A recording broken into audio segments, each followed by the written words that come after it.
మీ business ఏదైనా మీ ఊర్లో promotion చేయాలంటే అది సుమన్ టీవీతోనే సాధ్యం. ఇప్పుడే సంప్రదించండి. హాయ్ నమస్తే, వెల్కమ్ టు సుమన్ టీవీ. రాయలసీమలోనే అత్యంత అద్భుతంగా చెప్పబడే జాతర అనేది పెద్ద జాతర జరుగుతుంది. ప్రతి ఏటా శ్రీ తాతయ్య గుంట గంగమ్మ జాతర అయితే మనం చూస్తున్నాం.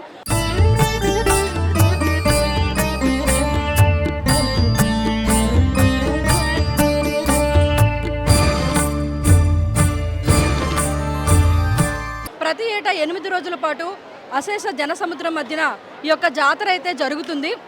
మనం ఇక్కడ చూసుకున్నట్లయితే ఈ యొక్క సంవత్సరం కూడా 8 రోజుల పాటు మే నెలలో జరిగిన ఈ జాతరలో చాలామంది భక్తుల నడుమ అశేషంగా జనసముద్రం మధ్యన అయితే ఈ జాతర జరగడం జరిగింది.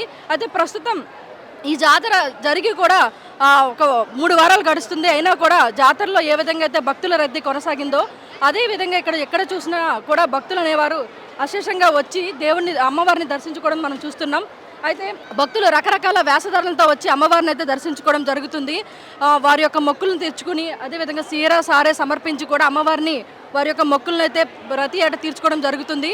ఇక్కడ చూసుకున్నట్లయితే చాలామంది వచ్చి ఈరోజు అమ్మవారి జాతర ముగిసి కూడా 3వ మంగళవారం అవుతున్న సందర్భంగా చాలామంది భక్తులు పొంగల్ని సమర్పించుకుంటూ అమ్మవారికి సారే అలాగే మొక్కులు సమర్పించుకుంటూ ఉన్నారు. అది మనం చూస్తున్నాం. అయితే కోరిన కోరికలు తీర్చే కల్పవల్లిగా అమ్మవారిని చెప్తూ ఉంటారు.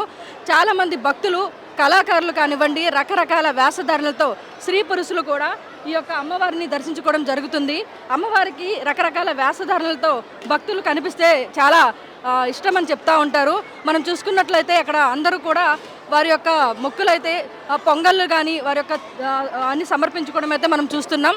భక్తుల రద్దీ అయితే ఏ విధంగా జాతరలో కొనసాగిందో అదే విధంగా భక్తులందరూ కూడా అశేషంగా వచ్చి అమ్మవారిని దర్శించుకోవడం అయితే మనం ఇక్కడ చూస్తున్నాం. అదేవిధంగా ఈరోజు చూసుకున్నట్లయితే అమ్మవారిని కూడా చాలా అందంగా అలంకరించి అక్కడ పూజలు అయితే చేయడం మనం చూస్తున్నాం. ఒకసారి మొత్తం చూసుకున్నట్లయితే ఇక్కడ అంతా సినారియో జాతరని తలపించినట్లే ఉంది.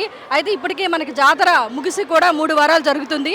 అయితే జాతర ముగిసిన 5 వారాల వరకు కూడా భక్తుల యొక్క కోలాహలం ఇదే విధంగా ఉంటుందని కూడా ఇక్కడ స్థానికులు చెప్పడం జరుగుతుంది. మనం చూసుకున్నట్లయితే రకరకాలుగా అంటే స్త్రీలు కానివ్వండి పురుషులు కానివ్వండి వచ్చి వారి మొక్కులు అయితే తీర్చుకోవడం జరుగుతుంది. అమ్మవారి ఎదుట పొంగళ్ళు సమర్పించి అదేవిధంగా కొబ్బరికాయలు అలాగే పువ్వులన్నీ సమర్పించి అమ్మవారికి మొక్క అయితే తీర్చుకోవడం మనం చూస్తున్నాం. అదేవిధంగా అమ్మవారికి పొంగల్ అంటే చాలా ఇష్టమని కూడా చెప్తుంటారు. అందుకే ఇక్కడ అంతమంది వచ్చి కూడా పొంగల్ కానివ్వండి చీర సారే అదేవిధంగా రకరకాల వేషధారణలతో కళాకారులను కూడా మనం చూడొచ్చు. జాతరలో కూడా చూసాం చాలామంది చిన్నపిల్లలు కావచ్చు స్త్రీలు కావచ్చు పురుషులు కావచ్చు వివిధ రకాల వేషధారణలతో అమ్మవారిని దర్శించుకోవడం మనం జాతరలో చూసాము. అదేవిధంగా ఇక్కడ కూడా చాలామంది రకరకాల వేషధారణలతో కానివ్వండి రకరకాల మొక్కులతో కానివ్వండి అశేష జన సముద్రం మధ్యన అమ్మవారు కోలాహలంగా మనకు కనిపించే సందర్భం అయితే ఇక్కడ కనిపిస్తుంది.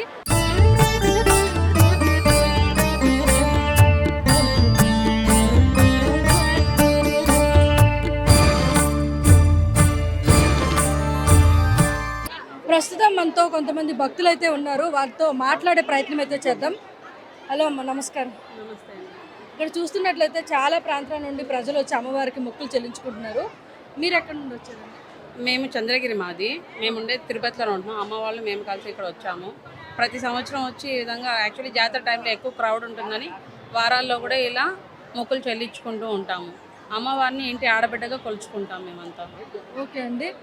మామూలుగా చూస్తే చాలామంది కూడా రకరకాల వేషధారణలతో మనకి తిరుపతి గంగమ్మ జాతరలో కనిపిస్తూ ఉంటారు. మీకు ఏమైనా ఎందుకు అలా వేషధారణలు వేసుకుంటారు? ఇక్కడ జాతర 7 రోజులు 7 రకాల వేషాలతో ఉంటారు. అంటే పోతురాజు, బండ వేషము, సున్నబొట్లు అని చెప్పని. ఇక్కడ పుట్టి పెరిగిన వాళ్ళకైతే చాలా బాగా ఎక్స్ప్లెయిన్ చేస్తారు. మాతంగి వేషము అని అలా. ఇక్కడ పాలెగాడిని చంపడానికి గంగమ్మ అన్ని వేషాలు వేసుకొని ఆయన్ని చంపింది అని ఒక కథగా చెప్తుంటారు ఇక్కడ. బట్ అదేవిధంగా అప్పటి నుంచి కూడా ఇక్కడ ఎవరికి కూడా మామూలుగా అమ్మవార్లు పోసిన వాళ్ళందరూ మొక్కుకుంటుంటారు. ఇలా మా ఇళ్ళల్లో ప్రతి సంవత్సరం మేము ఇక్కడికి వచ్చి మొక్కులు తీర్చుకుంటూ ఉంటాం. తల్లి చల్లగా చూడాలి మా అందరినీ అని. ఓకే అండి. మామూలుగా మనకి తిరుపతి పరిసర ప్రాంతాల నుండే కాకుండా వేరే స్టేట్స్ నుండి కూడా వస్తారని చెప్తారు. మీకు ఏమైనా ఐడియా ఉంది ఎక్కడెక్కడ నుండి వస్తారు? ఎక్కువగా ఇలా చెన్నై సైడ్ నుంచి, చెన్నై మనకి ఇటు ఈవెన్ బెంగళూరు అటు సైడ్ నుంచి కూడా చుట్టుపక్కల స్టేట్స్ చాలా స్టేట్స్ నుంచి వస్తూ ఉంటారు. అంటే అమ్మవారికి ఇక్కడ వచ్చి ఎవరన్నా మొక్కుకొని వెళ్ళిన తర్వాత మళ్ళీ మొక్కు తీర్చడం ఇక్కడ చూసుంటారు. ఉప్పు ప్యాకెట్స్గా తెచ్చి పోస్తుంటారు. మనం మొక్కుకునేటప్పుడు పోయడము, మళ్ళీ తీరిన తర్వాత మళ్ళీ వచ్చి దాన్ని చెల్లించుకునే వాళ్ళు. జాతర రోజైతే అడుగడుగు దండాలని ఆ 3 నెలలు చాలా కోలాహలంగా ఉంటుంది. అడుగు పెట్టడానికి కూడా ప్లేస్ ఉండదు. అందుకని లోకల్ వాళ్ళు కొంచెం టైం చూసుకొని వస్తూ ఉంటాము. చెప్పేదానికి మాటలు లేవండి. జనాలు ఓమనేసి ఇన్ని రోజులు అయిపోతున్నా, నెల అయిపోతున్నా కూడా జాతర జరిగి ఇంకా జనాలు ఎక్కువైపోతున్నారు. అసలు సందు లేదు, కాలు పెట్టేదానికి కూడా సందు లేదు. మాకు కూడా చాలా ఒక 1 అవర్ దాకా తిరిగేదానికే పట్టింది. అమ్మవారు అమ్మవారు శక్తివంతుత తల్లి.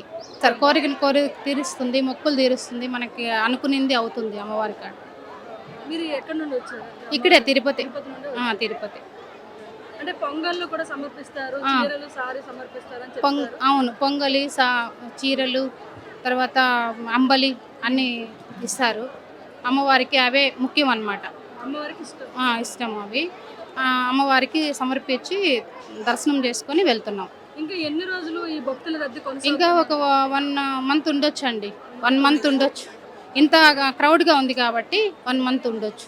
ఓకే, చూస్తున్నాం కదా, మనకి తిరుపతి నుండే కాకుండా ఇతర రాష్ట్రాల నుండి కూడా భక్తులు అమ్మవారి దగ్గరకు వచ్చి వారి యొక్క మొక్కులను అయితే చెల్లించుకోవడం మనం చూస్తున్నాం.